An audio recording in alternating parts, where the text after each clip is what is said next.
Good morning बच्चों, कैसे हो आप सब। बच्चों, आज मैं आपके लिए क्यूब रूट का एक बहुत इंटरेस्टिंग गेम लेकर आई हूँ, जिसको हम हिंदी में घनमूल भी कहते हैं। घनमूल, जैसे कि आपने पिछली वर्कशीट में पढ़ा ही है कि घनमूल क्या होता है, तो आइए चलिए पहले हम यही देख लेते हैं कि घनमूल होता क्या है। उसके बाद हम अपना गेम स्टार्ट कर सकते हैं। घनमूल, जिसे हम क्यूब रूट भी कहते हैं, किसी संख्या का घनमूल वह संख्या है जिसे परस्पर 3 बार गुणा करके प्राप्त किया जाता है। जैसे कि अगर मैं कहूँ कि 64 का घनमूल 4 होता है, तो हमें कैसे पता चला कि 64 का घनमूल 4 है। अगर हम 4 को 3 बार लगातार गुणा करेंगे तो हमें 64 मिल जाएगा। तो हम ये कह सकते हैं कि 64 का घनमूल 4 है। इसी पैटर्न को फॉलो करते हुए हम अपना गेम स्टार्ट करेंगे। तो चलिए सबसे पहले हम मिलते हैं अपनी एक दोस्त नेहा से। नेहा, जो अपने स्कूल में जाना चाहती है, मगर वो अपने स्कूल का रास्ता भूल गई है। उसे समझ में ही नहीं आ रहा कि वो कौन सा रास्ता फॉलो करे कि वो अपने स्कूल में पहुंच जाए। तो आप उसकी मदद करेंगे उसके स्कूल जाने के लिए। तो उसकी मदद हम कैसे कर सकते हैं, तो चलिए देखते हैं। यहाँ पर जैसे कि आप देख सकते हैं कि कुछ सर्कल्स हैं। इन सर्कल्स के अंदर अलग अलग घनमूल की संख्या दे रखी हैं। घनमूल की संख्याओं को सॉल्व करते हुए हम आगे बढ़ेंगे। जो रास्ता सही होगा, मतलब जो आंसर सही होगा, उसी रास्ते पर हम चलेंगे तो हमें सही रास्ता मिलता जाएगा। जैसे कि सबसे पहला आप देख सकते हैं कि हमें दे रखा है कि 1 का घनमूल। 1 का घनमूल अगर आप कहें तो यहाँ पर आप देख सकते हो कि 3 एरो बने हुए हैं, 1 2 3। मगर ये एरो तो बंद है, यहाँ पर 2 एरो खुले हुए हैं। इसका मतलब इन एरो के बीच में जो संख्या दे रखी है 1 और 6। तो आप इन दोनों में से बताइए कि कौन सा 1 का घनमूल है। जो रास्ता, जो आंसर हमारा ठीक होगा, हम उसी रास्ते पर जाएंगे। तो हम यहाँ देख सकते हैं कि 1 का घनमूल 1 ही होता है, 6 तो नहीं होता ना। तो इसका मतलब सही आंसर ये वाला है। तो हम इस रास्ते की तरफ बढ़ेंगे। तो इसके लिए हम एक गोटी की मदद ले सकते हैं। जैसे कि हमने यहाँ से स्टार्ट किया, सही रास्ता हमारा ये वाला था, तो हम 27 के रूट पर पहुँच गए। अब हम देखेंगे 27 का क्यूब रूट क्या होता है। यहाँ पर हमें फिर से 2 रास्ते नजर आ रहे हैं, 3 और 11। तो अब आप मुझे बताइए कि 27 यानी कि 27 का घनमूल क्या होता है, 3 होता है या 11 होता है। हाँ, बिल्कुल ठीक। 27 का क्यूब रूट होता है 3। तो हम इस रास्ते पर पहुंच जाएंगे।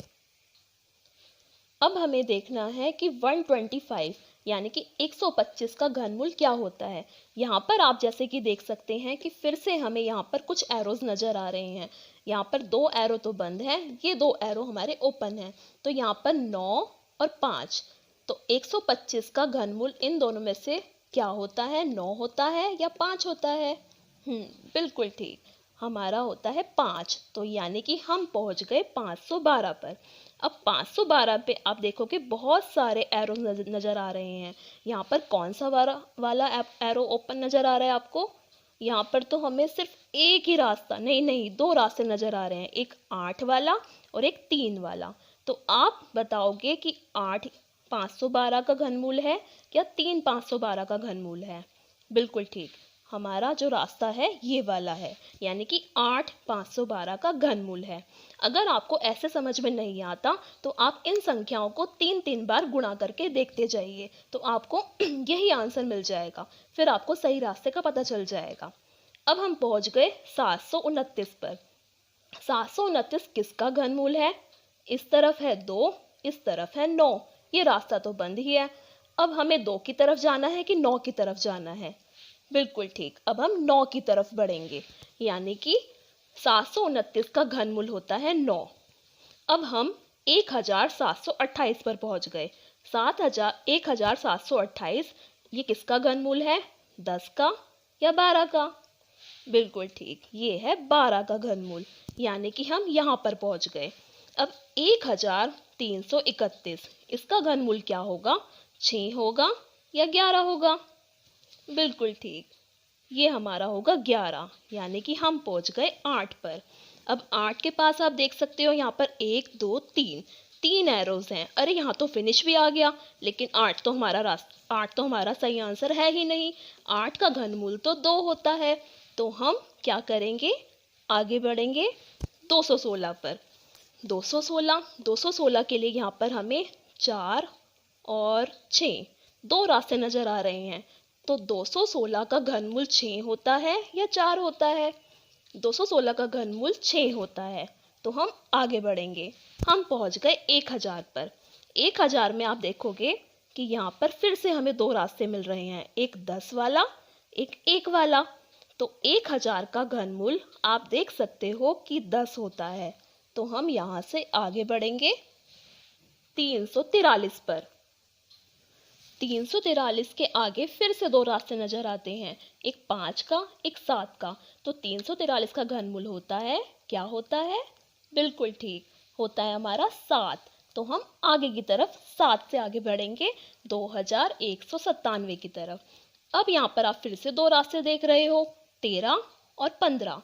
तो 2197, इसका क्यूब रूट क्या होता है बेटा? इसका क्यूब रूट होता है 13। तो हम यहाँ से और आगे बढ़ गए। अब हम स्कूल पहुँचने ही वाले हैं। यहाँ पर हम पहुँच गए 3375। 3000, ये हमारा 15 का क्यूब रूट है, क्योंकि 8 का क्यूब रूट तो हमने पहले ही निकाल लिया था। तो हम 15 के क्यूब रूट से आगे बढ़े तो हम पहुंच गए 8000 की तरफ। 8000 से आप देख सकते हो कि फिर से दो रास्ते निकलते हैं, एक 5 की तरफ और एक 20 की तरफ। 5 का क्यूब रूट भी हमने पहले निकाल लिया था। 5 का क्यूब रूट होता है 125। इसका मतलब इसका सही उत्तर 20 है। तो हम पहुंच गए 64 की तरफ। 64 का क्यूब रूट तो हमने पहले ही निकाला था, सबसे पहले। तो इसका मतलब 64 का क्यूब रूट क्या हुआ? 4। तो 4 की मदद से हम अपनी फिनिश लाइन पर पहुंच गए, यानी कि नेहा अपने स्कूल का रास्ता नेहा को मिल गया। नेहा अपने स्कूल पहुंच गई। बच्चों, है ना कितना इंटरेस्टिंग गेम? आप इसी गेम की मदद से और भी बहुत सारे गेम्स बना सकते हो।